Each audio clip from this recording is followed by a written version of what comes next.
tuchikole tutia chaidwa ulira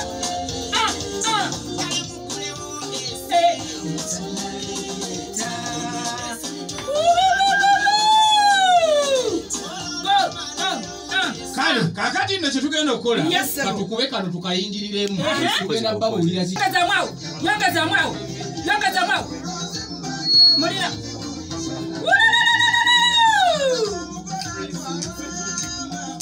wakulu ebyalagira chacho yakola ki yakulu ebya kumiza wao ake usibazina matali tomanyi tebanyenya chiwacho onyenya chifuba oh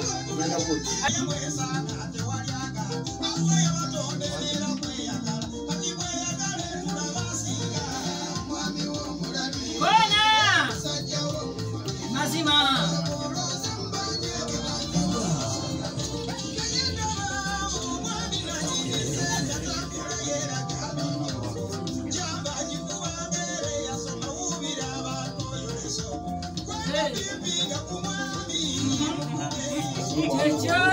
Pega message.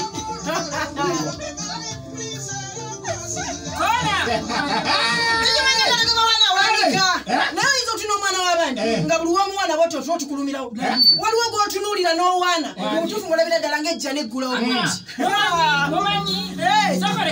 omanyi omwana akayiba keyayimba kano ti buli kimu kiri mu nze nze nakula byonna nina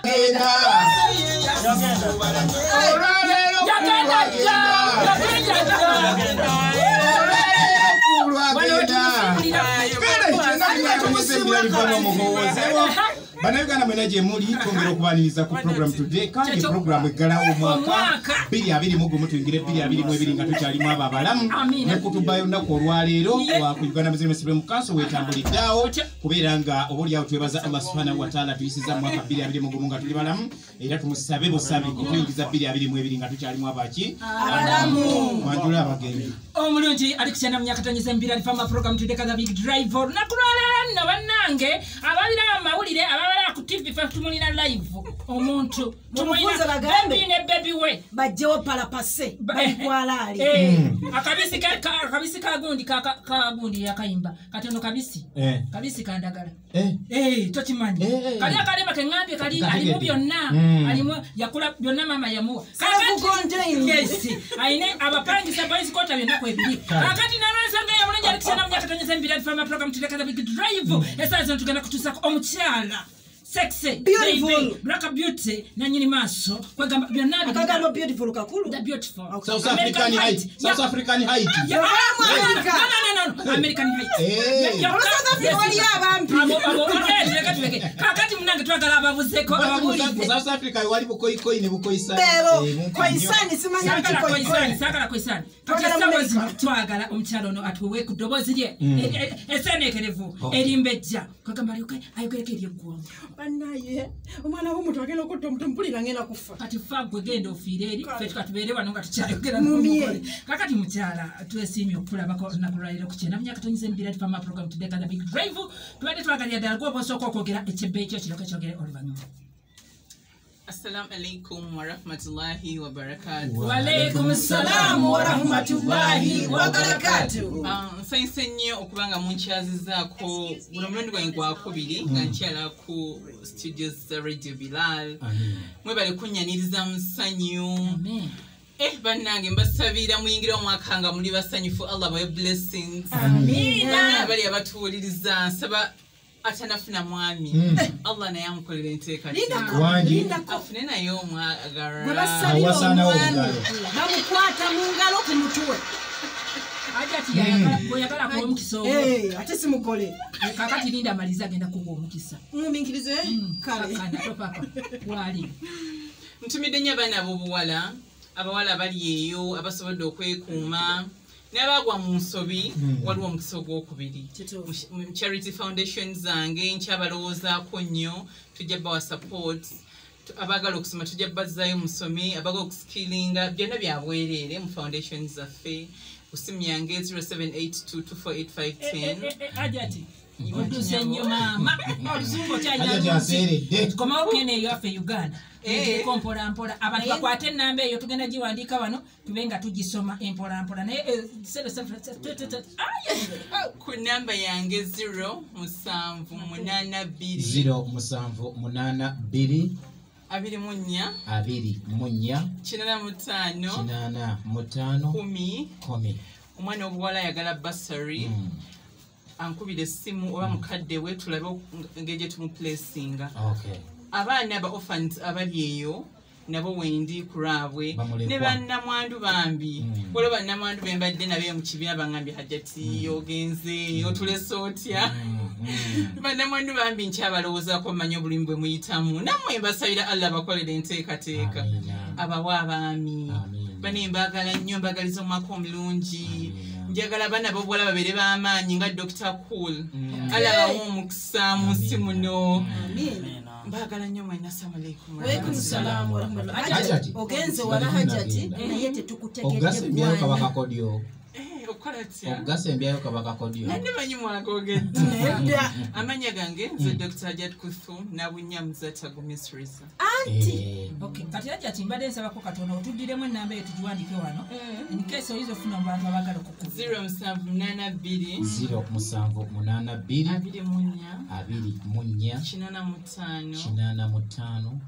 10.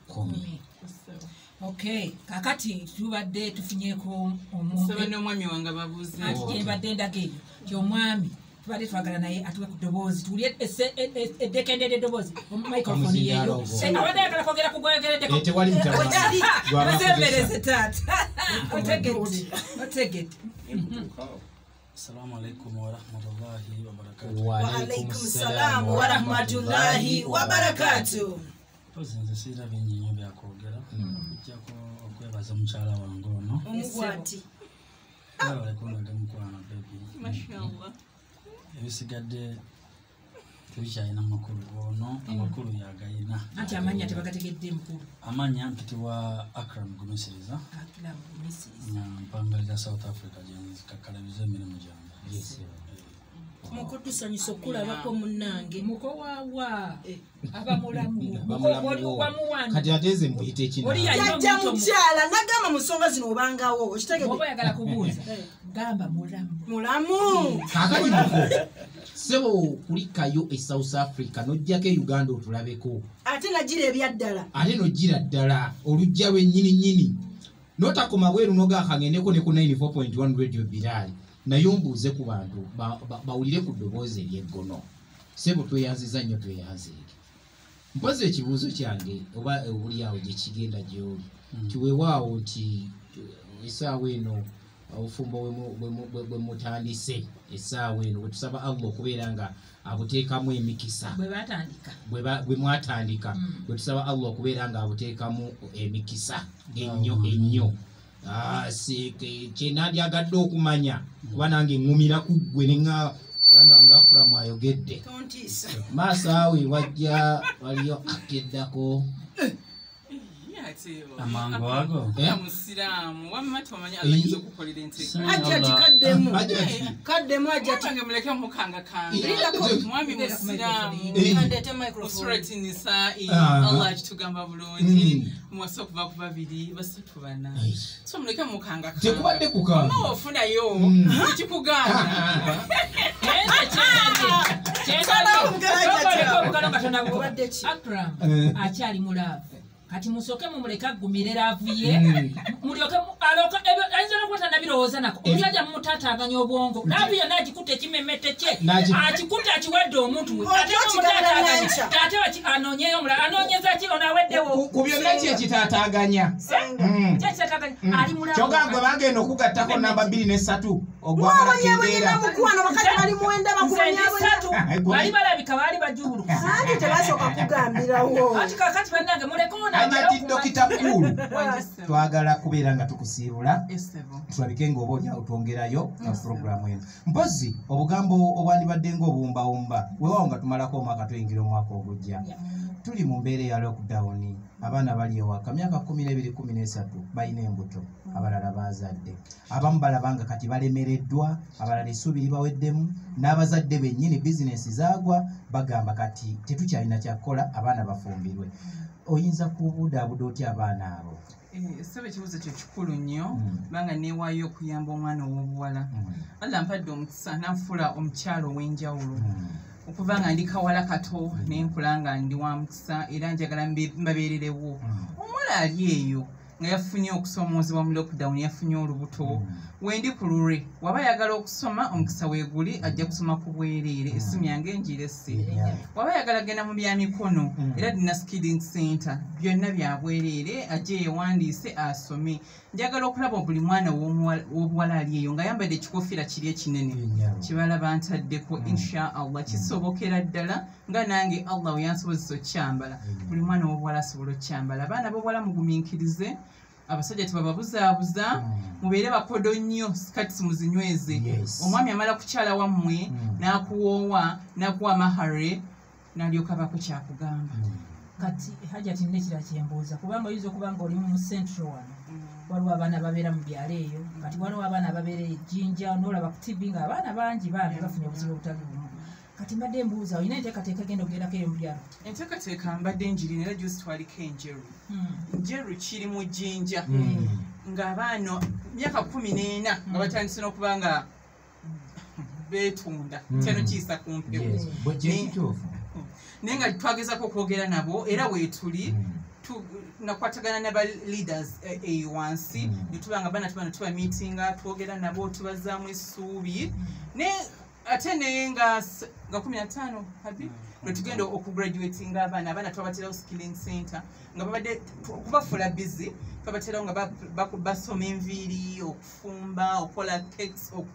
okutimba ebintu ebyemikono so nga 15 tugenda kubatikira abaana bawera nga 200 badde mbengeginga nebaza allah tekuli n'omu yafunye lubuto so abaana wendi simu yange njirese abazadde bonna baliyo bannettanire omwana omuwala yenna gyali ankubire kasimu njagala okulaba nga buli mwana muwala buli mukyala ali successful mu nsi muno nga tonaba kumaliriza essaawa eno waliwo yakatoyingako ku kyenda mu nyakatonyezemu oba oliwo nga tawulidde enamba nga nze nyinza ogimuwa oba oliwo nesitutuukiriza nga bwe osobola okukola ki kubanga okikuwa mbadde nsaba ozituddyemuko namba eyo enamba yange abaana b'obuwala kwe bajja okunsanga eri 0782 24 85 10 mpozi ekisembayo hajati kyenkubuuza nze kakati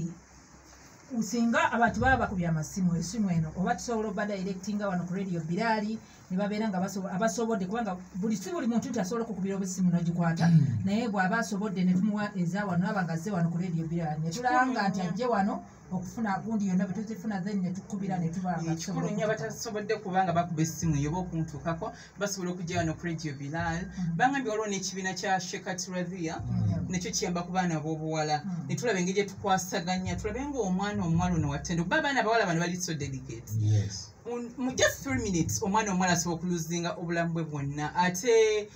abaana ekitonde ekikazi oba omwana ow'obuwala bannanga asoomoozebwa olaba naffe abakyala abanene abajjudde bwe tuti oyinza okulaba nga omuntu ayagala okuyisaamu amaaso oba alina obusentesente n'omugamba nze siri ku eyo level kati ate omwana omuwala oyo akula obukuzi omwana omuto akula obukuzi omuto so tulina okubeera nga tubeererawo abaana abo tubakuze nga bali empowered nga basobola okuyimirira ku magulu gaabwe ne basalawo ekituufu ne batebeera manipulated ne basobola okuba nga basalawo ekyo kyebalaba ekinabawo essanyu kale tweyanzanyo tweyanzege hajati n'omukulu n'omukisa ogwo olaba enkubayiye eri mu kutonya hajati yaleze omanye ntegeeza okusemberera omulungi asemberera omulungi alungirawo nadde njagala kundagirira wa sikulabayo gyebegwako ajja kubulya nga atuvudde ku mpewo ngende enswame atuvudde ku mpewo ajja kubulya hajati okugenda kwogenda naye mbadde nsaba at least ka inspirational message eri bakyala waliwo abakyala bangi nga yes bafumbirwako naye obufumbo ne bukola ki ne bugwawo essaawa eno nga bo bagamba ensi yakola ki nga tebakyalina nassuubi ligamba nti no I can get married again okitegeera nga oba atwala yatwala twala okomyewo nga byamutama any inspiration message to those women please abakyala abo bayogeddeko nze mbagamba munsi muno tokutukangamu ssuubi si byangu nsaani alla gwe yewedde omwana w'abandi ati nga tonava kumpewo tulina director waffe wano atuddawo emabega aye Mukenya Rajabu oba yali kubuuzizzaako wano oba osobola omuwaayo abanyweze amina mubeere mufumbo bulungi assalamu alaikum warahmatullahi wabarakatuh eriyo omukulu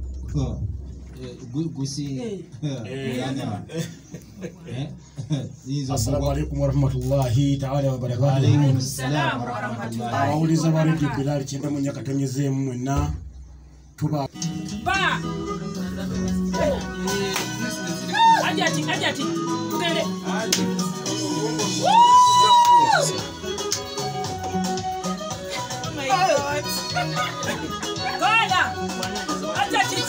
Nategedde nti olwaleero olina okunyuma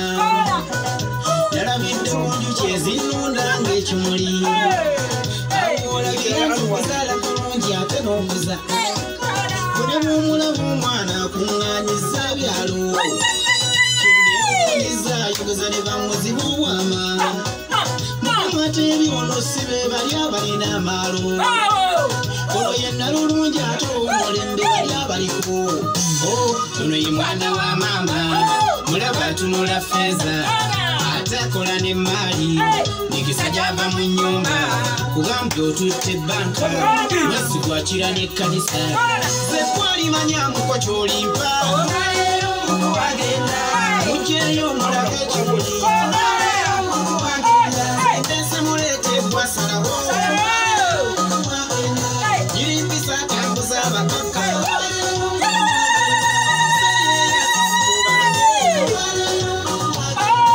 ozingamu obalage ennonya